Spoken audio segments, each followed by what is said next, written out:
मैं हूं इमरान शेख द अखबार न्यूज़ के लिए।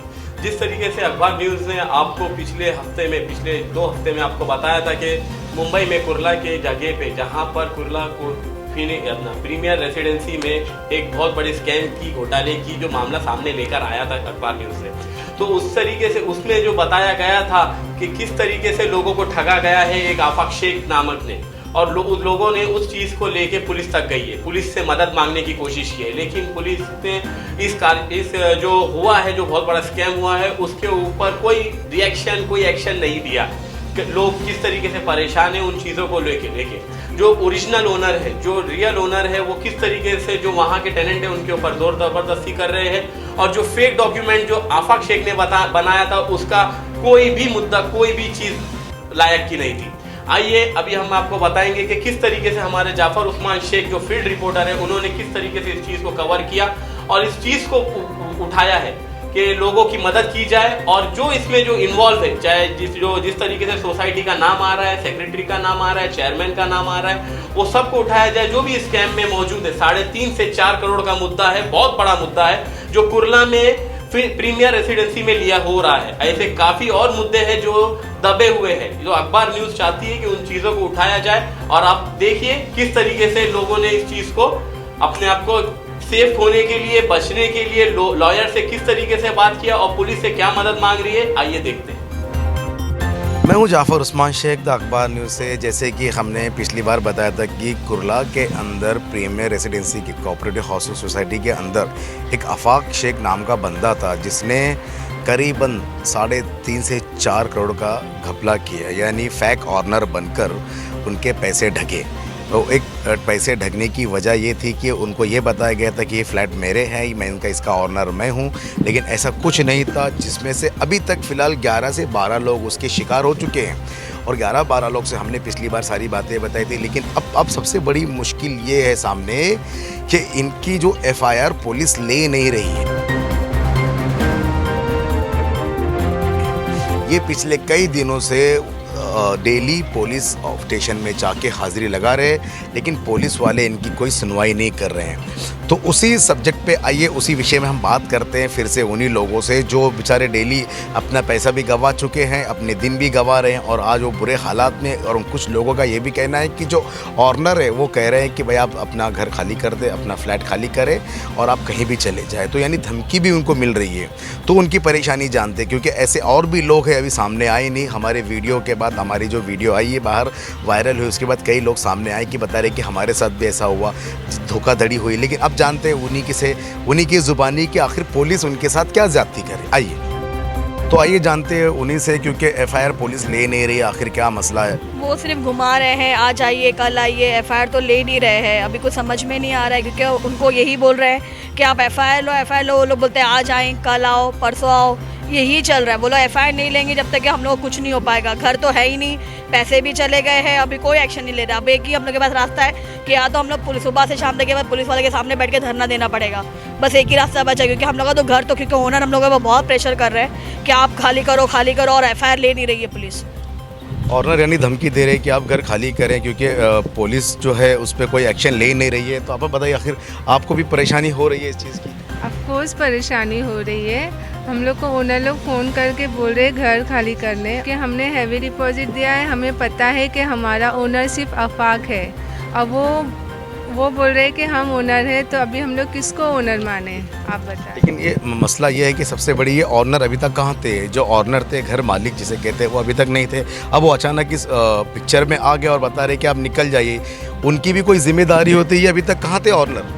पता नहीं, अभी तक तो कभी आए नहीं ओनर। 1.5 साल से मैं रह रहा हूँ यहाँ पे, कभी किसी ने कुछ अपना चेहरा दिखाया ही नहीं। क्या अचानक में जब जैसे ही आफाक गया वैसे सब आना स्टार्ट हो गए। मतलब उसके पहले तो कोई आ भी नहीं रहा था, कोई पूछ भी नहीं रहा था किसी को, सब अपना आराम से रह रहे थे अपने अपने घर पे। अब जैसे ही आफाक गया वो सब आ गए, पता नहीं। और दूसरा मसला ये है कि पुलिस के पास गए, वो FIR नहीं ले रही है। ये पुलिस यानी क्या कर रही है? आप कितने दिन हो चुके हैं और पुलिस FIR क्यों नहीं ले रही है? 10 दिन तो हो गए ये मैटर को बाहर आकर के, कंप्लेंट जा करके सब कुछ 10 दिन के ऊपर हो चुका है। सबको पता है 10 दिन के ऊपर हो गया। हम लोग कितने दिन तो जा करके वहाँ पे खड़े रहे, कितनी 4-4, 5-5 घंटा वहाँ जाके खड़े रहे, उसके बावजूद भी अभी तक रिजल्ट नहीं आया है। मतलब हमको ये समझ में नहीं आ रहा कि पुलिस FIR ले क्यों नहीं रही है। पुलिस एफआईआर नहीं ले रही है, कहीं ना कहीं ये होता है कि सामने वाला जो आरोपी है, आरोपी को एक बहुत बड़ा मौका मिल जाता है उसको अपना प्लानिंग करने के लिए। और पुलिस के ऊपर ये इल्ज़ाम है कि पुलिस जो है हाथ पे हाथ धर के बैठी हुई है। और मैं पुलिस से इल्तिजा करूंगा, पुलिस से गौर लगाऊंगा कि जल्द से जल्द इनका एफआईआर ले, और ताकि वो जो आरोपी है वो पुलिस कस्टडी में आए। तो अभी क्या हो रहा है आप बताएं। अभी तो कुछ नहीं हो रहा है। अभी ये सिर्फ पुलिस वाले के पास जा रहे, तो पुलिस वाले हम लोग को एक दिन, दूसरे 2 दिन, तीसरे दिन ऐसा बुला रहे, लेकिन एफआईआर ही नहीं हो रहा। जो हमारे ओनर लोग हैं हमारे पे प्रेशर कर रहे कि घर खाली करो, नहीं तो हम गुंडे भेज के ऐसा घर खाली करवाएंगे। तो आप ये कह सकते हो ना, हमने आपसे डील ही नहीं की, आप कौन हो? अरे हम बोल रहे तभी भी तो बोलते नहीं, हमारा फ्लैट है, तुम इलीगल रह रहे हो, हम तुम्हारे पे जाके केस करेंगे, ऐसा करेंगे वैसा करेंगे। उन लोग डरा रहे, धमकी दे रहे। कराना चाह रहे हैं असल में वो लोग। यानी आपके पास क्या रास्ता बचा है अभी तो बस पुलिस से ही रास्ता है। अगर पुलिस एफआईआर कर दे तो हमारी फिर जो गाड़ी अटकी हुई वो आगे बढ़े, क्योंकि 12 दिन हो चुके हैं हम लोग रोज़ धक्के खा रहे हैं पुलिस स्टेशन के, अभी तक एफआईआर नहीं हुई है। जॉब भी छोड़ चुके हैं हम, उसकी वजह से नौकरी भी जा चुकी है, पैसा भी जा चुका है। अब खाली बस जान बची है, वो भी लेना तो ले लो भाई। पैसा तो जा चुका है, नौकरी भी जा रही है, अब हो सकता है कि जान भी ले ले। तो यानी ये बताइए कि अब आगे का एक्शन क्या होगा जब पुलिस एफआईआर ले ही नहीं रही है? तो आप क्या करेंगे? कोई मोर्चा निकालेंगे, धरना देंगे, क्या करेंगे?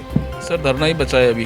भूख हड़ताल एक ऑप्शन है, पुलिस स्टेशन के बाहर भूख हड़ताल करके बैठना पड़ेगा ताकि कोई सुनवाई हो। अभी तक तो कोई सुनवाई हो ही नहीं रही है, ना ही सोसाइटी कोई सपोर्ट कर रही है, ना पहले सोसाइटी सपोर्ट कर रही थी, ना अब सोसाइटी सपोर्ट कर रही है। सोसाइटी मीटिंग में जब ये कांड ओपन हुआ था तो सोसाइटी वालों ने कहा था कि हम आपको सपोर्ट करेंगे, हम ओनर लोगों से बातचीत करेंगे, आप अपने अपने ओनर लोगों का नंबर लिख के दे दो। जब सब लोगों ने अपने अपने ओनर लोगों का नंबर लिख के दे दिया तो उन्होंने डायरेक्टली ओनर को फ़ोन करके ये बोल दिया कि आपके घर पे ये हुआ है, आप आ जाइए। वो पल्ला झाड़ लिए, वो बोले आप जाके टेनेंट से बात कर लीजिए। अब टेनेंट मासूम बने बैठे, उनको तो पता ही नहीं है कि एक्चुअल ओनर है कौन। अभी जो सेक्रेटरी चेयरमैन है उनसे आपकी बात हो रही है, वो आ रहे हैं बाहर, निकल आ रहे हैं कि बाहर नहीं आ रहे, दिख भी नहीं रहा है कोई। यानी अभी तक चेयरमैन और जो सेक्रेटरी होते हैं उनका अता पता नहीं है, क्योंकि उन्होंने ये कहा था कि जो आफाक नाम का जो बंदा है आज वो आरोपी है जिसने कई करोड़ों का गबन किया है, घपला करके चला गया है, उसको वो मैनेजर माना करते थे और बिल्डिंग का मालिक भी। तो आगे क्या प्लानिंग है आप? आगे कुछ रास्ता ही नहीं सूझ रहा है। पुलिस वाले सिर्फ बोल रहे हैं कि हम जो साहब है जो एफआईआर लेने वाले, वो बोल रहे हैं कि मैं एसीपी से पूछूंगा, डीसीपी से पूछूंगा। ये मुझे कोई कानून का मैं एक्सपर्ट नहीं हूँ, लेकिन ये पहली बार देख रहा हूँ कि क्राइम होने के बाद जो ऑन ड्यूटी ऑफिसर है वो बोल रहा है कि मैं एसीपी डीसीपी को पूछूंगा। मतलब क्राइम होके चला जाए, आरोपी भाग जावे, अपने अपने गुफाओं में घुस जावे, फिर वो पुलिस बोले कि हमको अब मिल नहीं रहा है। हमने जो सीनियर पीआई है राजेश पवार साहब से, मैंने खुद पर्सनली हमने बात की थी कि इस मैटर के ऊपर कि भाई आप जल्द से जल्द के ऊपर एफआईआर क्यों नहीं ले रहे हो। तो उन्होंने कहा कि इतनी नोटिंग होगी, डीसीपी से बात हो रही है, लेकिन ये अब ये बात पुरानी हो चुकी है, लेकिन अभी तक कोई एक्शन नहीं हुआ है। तो अभी क्या क्या करना चाहेंगे? अब आखिरी स्टेप क्या होगा? अभी यही है कि ये बंदा है जिसने हम लोगों को धोखा दिया, जिसने बताया था कि ये ओनर है और सब कुछ इसके हाथ में, अब ये तो भाग चुका है। अभी यही हम लोग के पास एक रास्ता है कि हम जाए पुलिस स्टेशन में धरना दे बैठे कि ये बंदे को किसी भी तरीके से लेकर आया, कुछ भी करे, नहीं तो हम लोग वहाँ से पुलिस स्टेशन से नहीं उठे। तो ये दिखाइए ज़रा हमारे कैमरे के अंदर जूम करके कि ये जो बंदा है जिसने इतना बड़ा घपला किया है, धोखाधड़ी किया है लोगों के साथ, तो ये देखिएगा। तो हमने पुलिस से बात की थी इनके रिगार्डिंग, क्योंकि हम इनको कवर कर रहे हैं। पिछला न्यूज़ हमने बनाई थी, उसके बाद भी हम सीनियर पीआई जो है राजेश पवार, उनसे बात की थी। उन्होंने कहा कि हाँ हम जल्द से जल्द करेंगे, लेकिन वो बात पुरानी हो चुकी है, फिर भी अभी तक एफआईआर नहीं हुआ है। तो मैं अब आखिरी बार ये जानना चाहूँगा कि अब पुलिस के पास जाकर आप क्या गुहार लगाएंगे? एफआईआर करने। अगर वो एफआईआर नहीं लेंगे तो हमारे पास कोई रास्ता ही नहीं बचता है। कहाँ जाएंगे हम लोग? क्योंकि हमने जो भी पैसे हमारे बचे वो हमने आफाक को दे दिए, और ओनर हम पर प्रेशर डाल रहे हैं कि निकलो हमारा घर है। हम लोग ये कैसे यकीन करें कि वो ओनर है करके? आफाक ने कहा था कि मैं ओनर हूँ, क्योंकि उसने हम लोग को पेपर दिखाए थे, उस पर लिखा था कि वो आफाक ही ओनर है करके। देखिए स्थिति ऐसी हो चुकी है कि अब हो सकता है कि ये टकराव का मामला बन जाए, क्योंकि जो ऑनर है, घर मालिक है, और जो उसमें भाड़ोतरी रह रहे, भाड़ोतरी जिस तरह से अभी है फिलहाल वो है, क्योंकि टकराव ना हो जाए कि लॉ एंड ऑर्डर की जो परिस्थिति पैदा ना हो जाए, क्योंकि जो सीनियर पीआई साहब उन्होंने कहा था कि हम उनको 149 का नोटिस दोनों को देंगे अगर कुछ भी एक्शन होता है तो, लेकिन ऐसा कुछ भी मामला दिखाई नहीं दे रहा है। बात बिगड़ती जा रही है, लोगों के चेहरे मुरझाते जा रहे हैं, पुलिस पर से विश्वास उठता जा रहा है क्योंकि आज 12वां दिन है लेकिन कोई भी एफआईआर नहीं हुई है। तो आप देखते आगे होता है कि हम ज़रूर पुलिस से इस बारे में जानेंगे कि आखिर हुआ क्या। तो मैं हूँ जाफ़र उस्मान शेख, द अखबार न्यूज़ से।